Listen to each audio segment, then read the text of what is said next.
afternoon, everyone. I hope everything is going well for you. I'm Guillaume Carlier, the Proper Head of Content and Innovation. Really happy to be here today. I'm sure you know really well the Daily Talks format right now. Just a quick remember, it's 4 p.m. Paris time every day, 20 minutes for the speakers, and then 10 minutes Q&A when you take the control. So feel free to give all your question, and Maciej will be happy to answer to it right after. So today, I'm really happy to receive Maciej Markowski, the CEO and the co-founder of SpaceOS. That's actually, can you hear me well, Maciej? Yes, I can hear you. Thanks, Guillaume. That's perfect. Really good. Today, I know you're going to talk about how to prepare an office building for the return of people, as you said, the quick and easy, and then the difficult. The stage is yours, please. Perfect. Thank you so much. Well, good afternoon, everyone. I hope you can hear me properly and that you can see my screen. I spent my career in corporate real estate in JLL, CBRE, Cushman Wakefield, and have launched this PropTech startup, which is really a building platform enabling people in buildings to use their phones as remote control. And I will try to say something new on this topic that I think a lot of people have touched on in the last weeks and months. And so, yeah, I hope you'll enjoy this. So, firstly, it seems very easy, right? If we go to World Health Organization, there are literally 3 things that we need to stop. We need to stop people from touching one another, breathing the air they're breathing out, and touching the areas that somebody else who was potentially infected touched. Sounds super easy, but actually, it's quite complicated. If we look at the French government protocols or the yesterday released British government protocols, they all try to just go for this really straightforward path. Wash your hands, make sure there is a distance between people. Let's make sure the space is well ventilated, and then we don't have too many people. So the system, HVAC system or opening of windows have a chance to actually clean up the air. We all know this will be very tricky. We all know that probably many companies will take the easy route of allowing people to work from home for quite some time. But let's see. I think actually Mike Getty is quite optimistic, thinking that in the next 6 to 12 months, the utilization in offices will be 50%. It was quite shocking when it came out. I remember it was in many headlines, but I think this is actually quite optimistic. Nick Jackson from Arup says that if we really want to try to have people at least 1.5 meters or 2 meters away from one another in the office, we will go to 30-35% utilization. And it's actually not that easy to achieve, and it's not something that you can just do like this. I mean, obviously, there's a lot of low-tech things that you can do, from blocking certain desks or covering them with paper or making sure that is removed every day. But we all know that we are up for quite a testy and difficult couple months or a year. If we listen to scientists, if we listen to Bill Gates, it's probably a year and a half before we have a vaccine. And I think things will not go fully back to normal until there is one.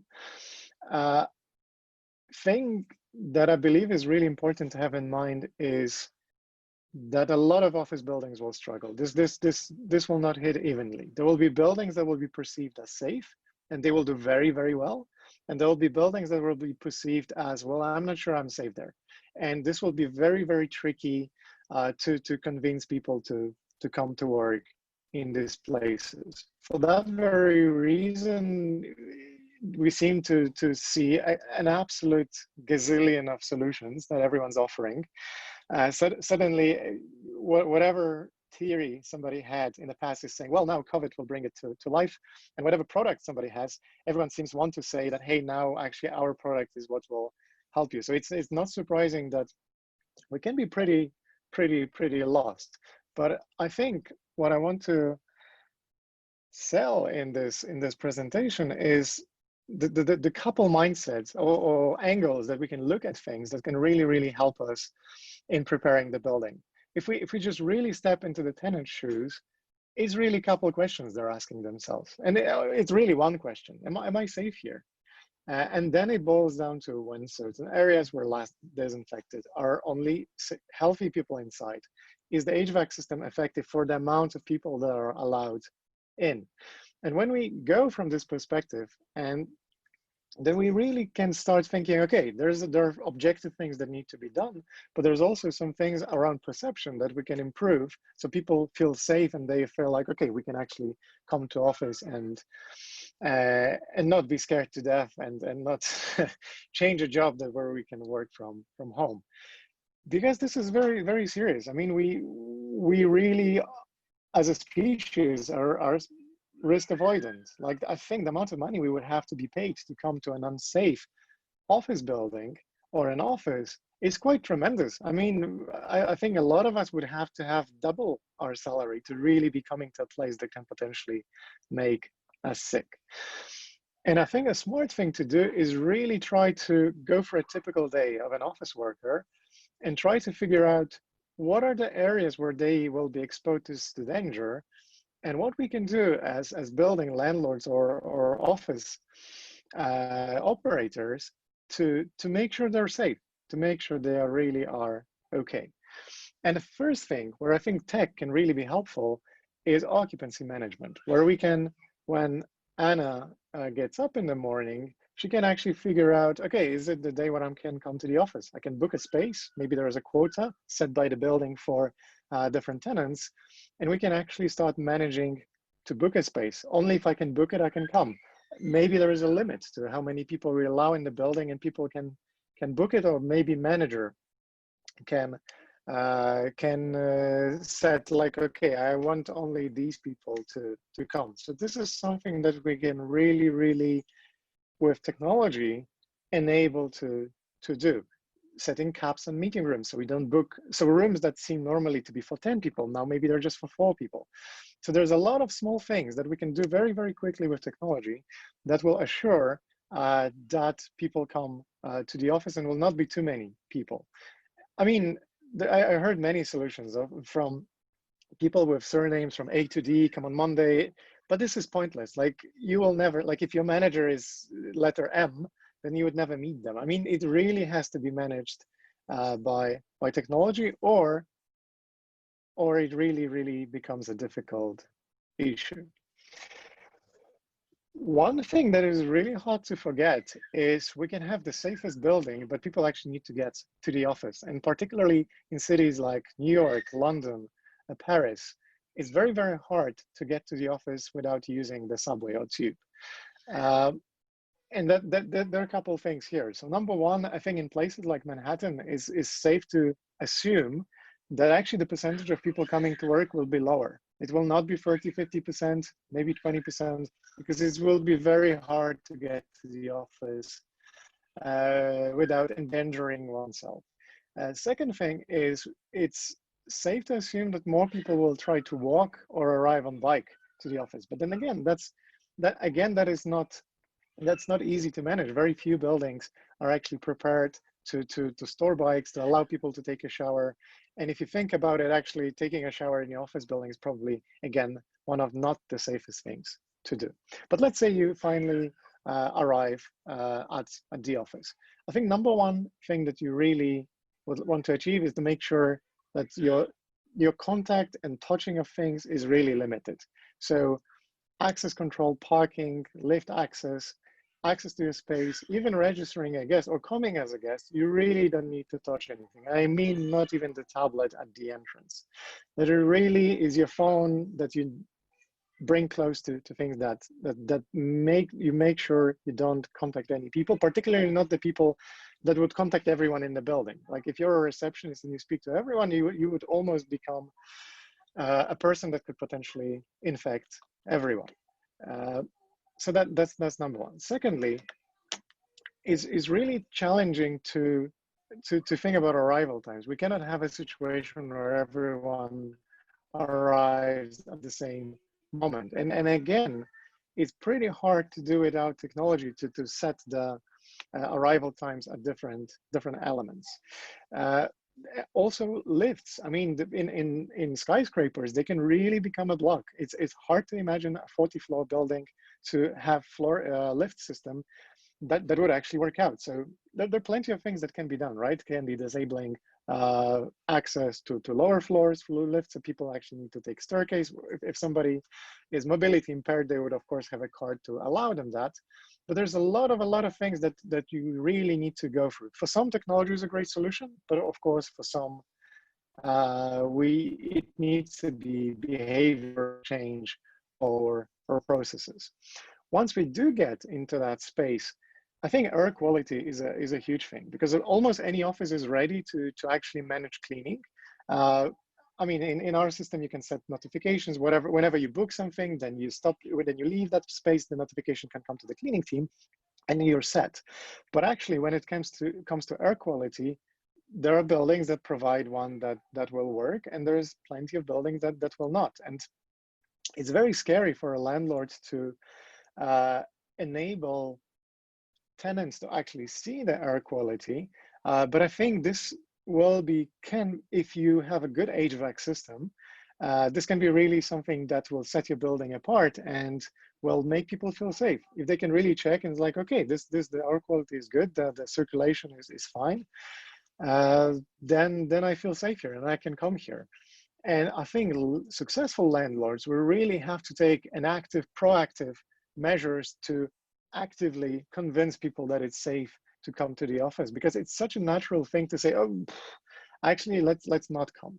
Let's not come because we don't know if it will be safe. So I think actually that the balance of proof is on the landlord. It's kind of opposite of the justice system. Yeah, it's assumption that it's wrong unless you prove to me that I will be safe in that building. When Anna grabs lunch, it will be very, very good if she doesn't have to queue in a restaurant, if she doesn't have to sit in a restaurant. One thing that we do provide is we enable all the restaurants in the vicinity to collect orders from people in the building and then just organize collection points. So you never wait in a queue, a payment is integrated, you just come down, you pick up the food, and your contact with other people is absolutely minimal. Waiting times, all of that is prepared there. You can see how long it will take you to get some food. You can see if it's crowded space, and you can be really, well, you don't have to take a risk grabbing lunch, to put it bluntly. One thing that's introducing this kind of a tenant experience platform into an office building that I think is extremely helpful is actually the communication, that you will be asked questions. And if you are able to send push notifications, to create information about best practices, to explain to people why the building is safe and what measures you're taking, then I think you will really, really stand out. Imagine in probably 98% of office buildings globally, people coming back to the office, the only thing to comfort them will be some posters and some email they received. There will be very, very little of incoming communication in small bites and with checklists, with surveys to make sure people feel okay. And you can really, really stand out as a building if you handle the communication with your tenants well. There's plenty of elements, and I do want to leave space for questions, but really, if you have this kind of operating system implemented that allows you to see how your building is performing, how people feel in that building, and almost have a check, and are we in a safe place still? I think this is something that can really, really make you stand out as a landlord. And I don't want to make this a really scary presentation, so please, let's have a moment to think how lucky we are that this COVID pandemic struck now. Like, imagine if it was 35 years ago, we would have no remote work technology. It would be very, very hard to communicate with individual tenants, it would be very, very hard to provide any kind of reasonable guidelines. We would have no way of tracking who contacted whom. There'll be no air quality data. I think that the economy would be at standstill. So whenever I think, oh, this is a hard year ahead of us, I try to remind myself that actually we are pretty lucky that it hit now as opposed to some time ago. Well, this is a scary slide that if someone wants to take a print screen, please do. We really try to have a look at this kind of protect, manage, communicate, and divide what can be done into kind of main areas. I'll not go through this in detail, and I'm sure you've already been to webinars where you've seen an equivalent of that slide. So I'll just I'll let you copy it at your leisure to read it later at your leisure. If we think about it, a good office building, and we really think about typical day, it's just a couple of things we need to make sure.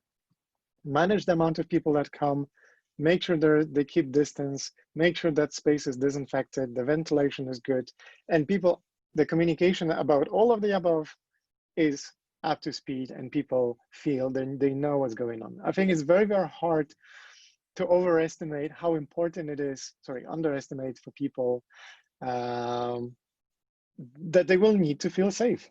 Even if the building is the safest in the world, it will be very important to show people that it is safe. I want to go very quickly through a couple things that we do with different clients. So Tower 42 in London, we were lucky enough to implement it long before COVID struck. So this is a client that uses our solution very heavily for communication. So best practices, guides, notifications about to manage coming back to the building. I mean, this is really something that we see, that the flow of communication can continue even when people are not in the building. But for the moment they will be coming back, there will be actually a tremendous support for the retail clients and for the tenants, where you can order food from the restaurants nearby, which I think in this particular case study, this will be a big thing, that people don't have to worry about queuing for lunch and just standing too close to people anytime they want to get some food. Another case is a Comet Real building in Warsaw, where similarly it's very heavily used for communication. We are implementing touchless access control to really make sure people can come and go, and we can have a control over how many people are in the building. And we're also going into measuring air quality with different partners and then reporting that, and actually making it is available for people in the building. I mean, I could speak for a long time about this implementation, because it was really exciting case of providing tremendous amount of services through the platform. But I think for just focusing on keeping the building prepared, again, it's making things touchless, communicating, and making sure people can get services without issues. Another example, and I think we are slowly getting into a place where we will welcome questions, is an example of chain of flexible workspaces across Germany called Unicorn, where again, ability to book spaces, ability to use touchless access control actually makes it much easier for the whole community across these 20 spaces to really make sure that when they do come to the co-working space, it will not be too crowded. They know when things were clean. They will know that they can enter their space without contacting anyone and just walk straight to their desk, log themselves in the room, and be safe there. Oh, I thought I have a thank you slide. So let me finish on that. I will welcome your questions, and thanks for your attention. Thank you very much for your presentation, Maciej. We do have already a first question, which should have been actually the same for me. Okay, you show Unicorn or Tower 42 and the one from Commerce Real 2.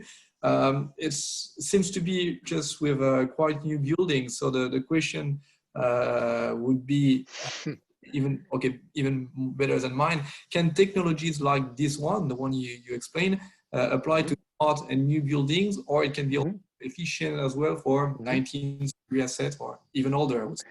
Absolutely. Well, I'm very lucky, right, with the slide I have on the screen, because it's a pretty, it's not a 21st century building. So the whole digital layer, when it comes to communication, access control, ordering, it can be any building. Tower 42 is from 1980s. We have plenty of buildings from the beginning of 20th century, particularly in Germany. So this is not a problem. You are absolutely right. I think the older buildings can sometimes struggle with good air quality, but then again, it depends more on when the ventilation system was integrated. So it can be introduced in any building, really. Okay, we do have another question, a bit dedicated to your country, Poland, which comes from Gabriela, asking, how do you think cafeteria will work in big office buildings? Just pick up or also sit down areas, as apparently in Poland today issues new guidance on gastronomy reopening, no self-service load, etc. I think. Well, there are two parts, right? Obviously, we need to follow regulations. I think it will be many countries where you actually cannot sit down. It's kind of the same. I mean, if you have tables and on every table there's a single chair, then you're actually pretty safe because you still keep the distancing. However, I do think in many places it will be the case of pickup. That there will be a window where they will just give things away, because I really think people will not be taking chances. I mean, there are some of us who are like, I'm fed up with this. I mean, we've all been waiting for post office or a queue or something like that, and somebody was really not keeping the distance. But I think for majority of people, gastronomy will be more pickup than sit down. I might be wrong. I think it will really boil down to regulations. If you are a restaurant owner and you remove half of the tables, I can absolutely imagine you could do it in a way that people are safe sitting by tables inside. So we have a question from Soner, from BEAD. The question is, before COVID, people were more focused on smart buildings, but now it is much more important to understand what changes to usage trends. So is that the same in your case as well? What changed in the eyes of CRE investors? Well, I would actually argue that the change you mentioned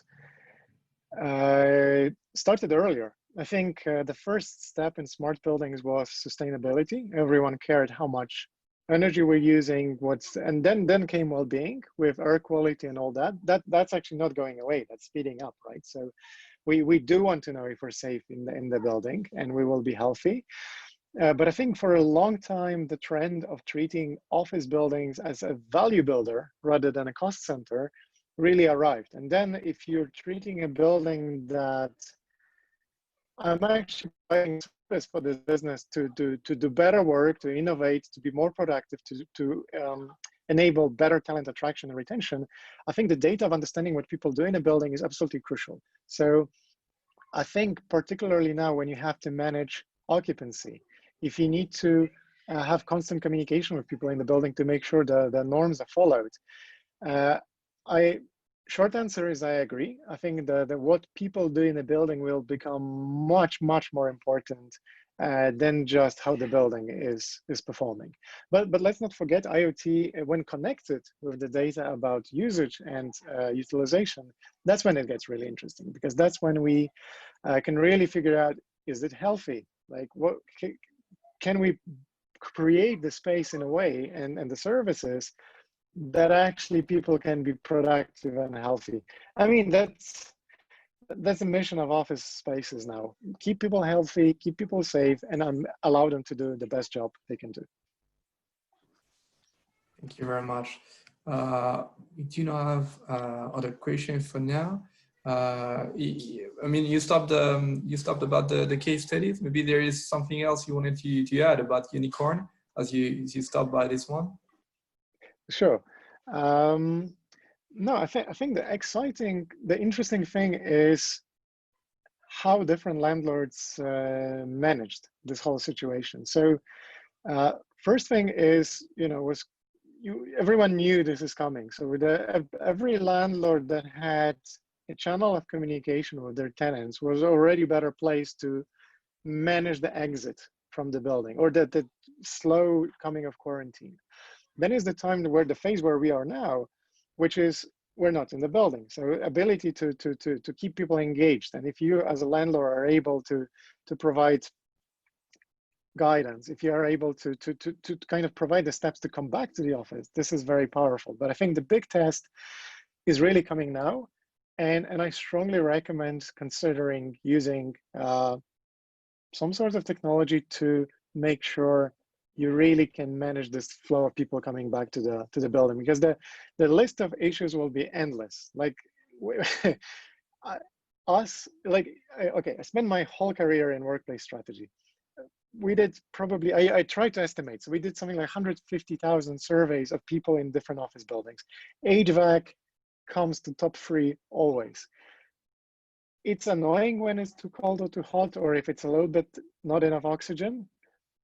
It was an annoyance. Now it will be panic almost, right? Now if somebody's like, there's not enough air, you immediately think, well, then people who are around me can infect me. So I really think this will be a challenging time. And I would really, really recommend thinking through the kind of a typical day of a office user to make sure you tick boxes on all the elements, and that you communicate and you keep these people feeling safe, because I'm pretty sure many office buildings can provide objective safety.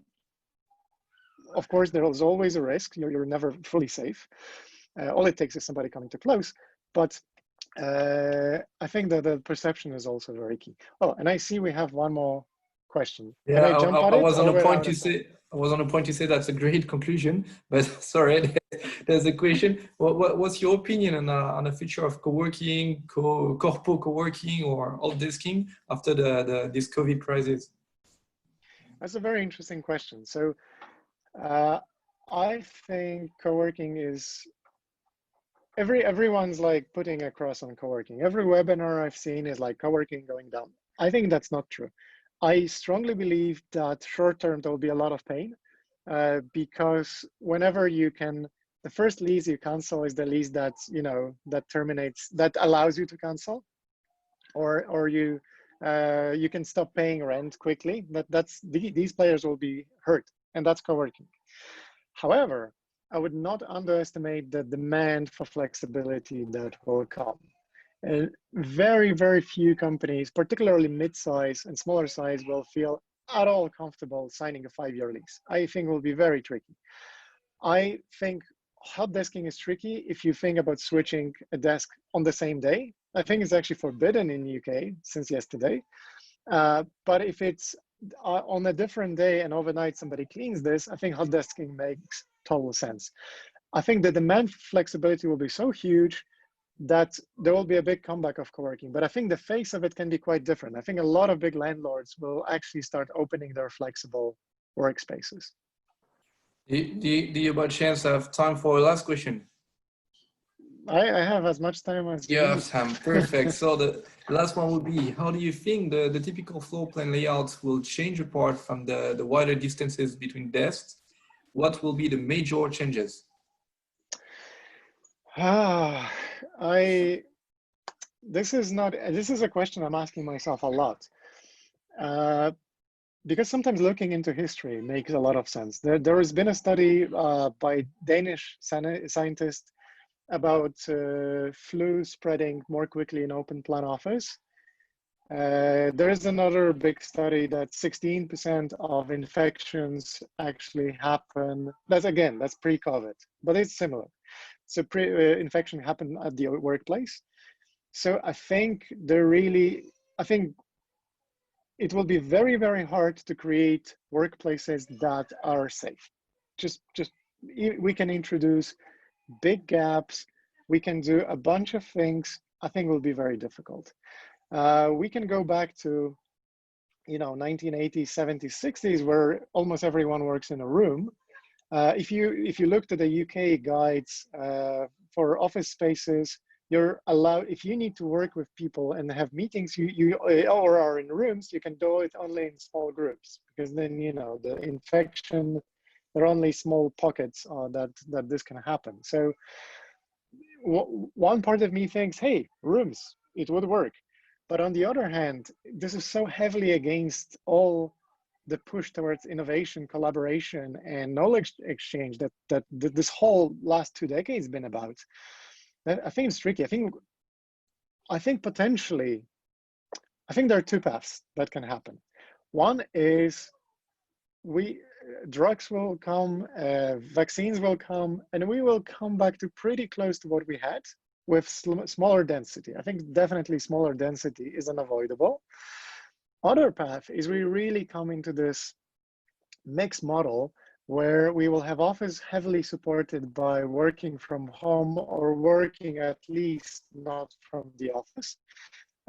And I think we really will see a huge rise of platforms allowing people to collaborate either for video conferencing or the likes of Slack, or the likes that actually combine the physical space, like what we do, SpaceOS, and the space outside. So I'm sorry, I give a very long answer to this question, but I don't think this is a question that you can solve purely with layout. Cushman Wakefield came up with this interesting office where you have at least 6 feet between people. You have one-way routes for the office. You have paper that you put on desks that you then throw away and when you stop using the desk. This is all good. I really worry about people behavior, because I think we're great in crisis. We can be extremely disciplined for a month or two. In 5-6 months, will you be taking a long walk to your colleague who's just across the hall from you just because the arrows tell you to?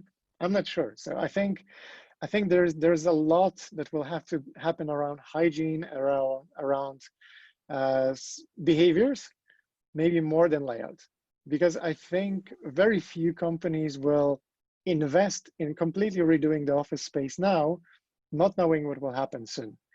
I think a lot of companies will say, hey, you can work from home. We removed a lot of desks. We removed a lot of chairs.